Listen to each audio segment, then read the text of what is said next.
Y gracias a todo nuestro auditorio, todos los asistentes y desde luego a nuestros colegas de esta mesa.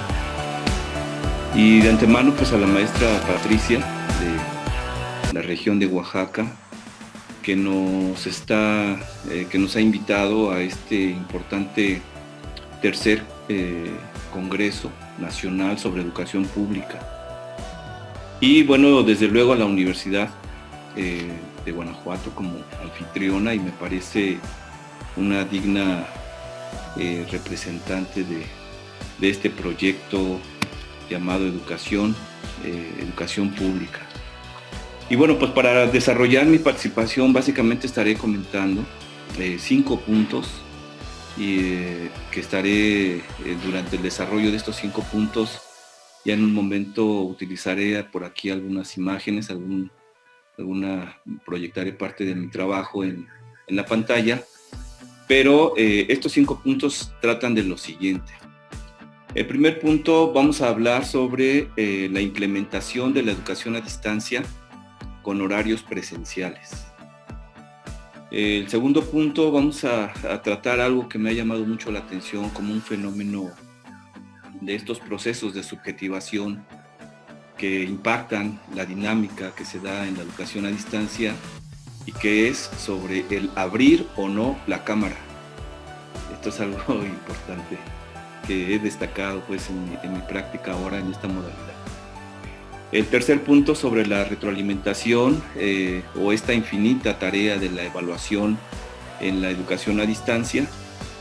El cuarto punto, algunos datos sobre la brecha digital y cómo está nuestro país en relación a otros países.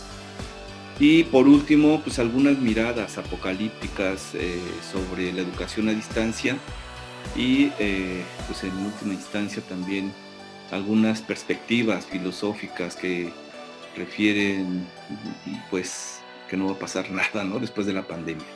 Y trataremos de cerrar pues con una denuncia por el ataque cibernético que sufrimos el día de ayer y en este congreso, y también pues algunas alternativas de cómo cuidarnos para tratar de apoyar esta promesa de la educación a distancia, ¿sí? Entonces, pues en primer lugar, para comenzar, quisiera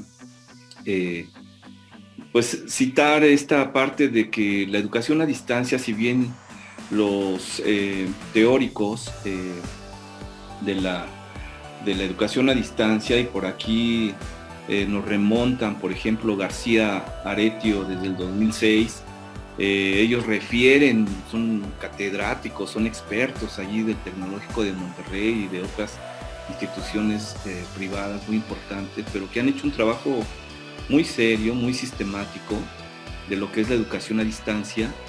Y bueno, pues hacen un recorrido impresionante que data desde el asunto del aprendizaje de correspondencia, ¿no? Donde mandas tu carta o aparece, ustedes se acuerdan de las revistas de Mil Chistes o algunas de esas de Libro Vaquero y así, estas publicaciones impresas, y que al final venían cursos y llama por teléfono o manda un correo. Y desde ahí viene esa parte de la historia de la educación a distancia. Obviamente, pues en ese momento no había internet, ¿no? Entonces, se daban certificados, se otorgaban certificados, y el estudiante que se inscribía a ese curso, incluso si mandaba las fotos, cuando decía programas de entrenamiento de físico-constructivismo, y pues veían la evolución, ¿no?, el antes y el después, y ahí están las evidencias después de 6 meses o 1 año, y pues era muestra de que ese programa que se impartía a través de la educación a distancia funcionaba. Bueno, entonces quiero referir que en ese sentido la educación a distancia pues tiene un sentido, tiene una historia que es importante destacar, y así se empezó a generar en todo el mundo sin el internet. Cuando aparece el internet, aquí ya esta situación o esta modalidad de la educación a distancia tiene un crecimiento exponencial, cualitativo, que trastoca todo lo que es la configuración y la cosmovisión de los humanos, de los seres humanos. Y en ese sentido, empezamos a observar que esa es parte de la investigación que he realizado desde mi tesis doctoral y desde la tesis de la maestría, que sí hay una distancia, a eso le vamos a llamar la brecha digital. Generalmente se calculaba en aquella época que nuestra brecha digital, y ahorita explico un poquito a qué se refiere esta brecha digital, pero se refiere a esa distancia que nosotros empezamos a tener en cuanto al uso, dominio y apropiación de estos recursos tecnológicos, o con estas siglas que son las famosas TIC, las tecnologías de la información y de la comunicación, pero sobre todo se van midiendo por regiones, en este caso por países. Y desde luego aquí hay un efecto muy importante sobre el nivel de rezago que tienen diferentes países en torno a lo que otros que tienen el desarrollo de estas tecnologías y que lo tienen a su alcance, de los países que no lo tienen, ¿no? En aquella, bueno, todavía incluso algunos podemos utilizar estas clasificaciones del tercer mundo, estos países que no generamos ciencia, no generamos desarrollo tecnológico, que simplemente somos productores de petróleo, gas y toda la riqueza mineral o de la tierra, productores, pero no desarrollamos estos elementos de la ciencia y la tecnología. Y sin embargo, países o potencias que se consideran las potencias mundiales, Estados Unidos, China, Japón, Alemania y otros países que se han destacado por tener en sus países universidades, centros de investigación que desarrollan nuevas teorías, nuevos dispositivos tecnológicos, y tienen pues bastante tiempo y manipulación y apropiación de estos recursos tecnológicos, a diferencia de los países pues, que ni siquiera todavía existe eso, ¿no? Yo recuerdo en el CCH, estudié en el CCH Vallejo, la materia de informática, ya en mi sexto semestre, estoy hablando por ahí del año que del 89, algo así, en el CCH Vallejo era una materia complementaria, la informática. Si querías la tomabas y si no, no pasaba nada. Sin embargo, ya en otros países estaban con todo, estaban generando nuevos dispositivos y desarrollando pues toda una generación de tecnócratas que empezaban a utilizar estas tecnologías para todo. Y obviamente la educación no era el centro, era el entretenimiento, era el convivir, incluso pues Facebook con Mark Zuckerberg, esta plataforma de esta red social, pues es su éxito se centró en propiciar la convivencia y la relación entre jóvenes universitarios, ¿no? En Harvard. Sin embargo, después la educación pues, lo retoma y trató de apropiarlo a su dinámica, pero Facebook no estuvo pensando que vamos a desarrollar una plataforma para ver cómo aprenden mejor nuestros estudiantes. No, para nada.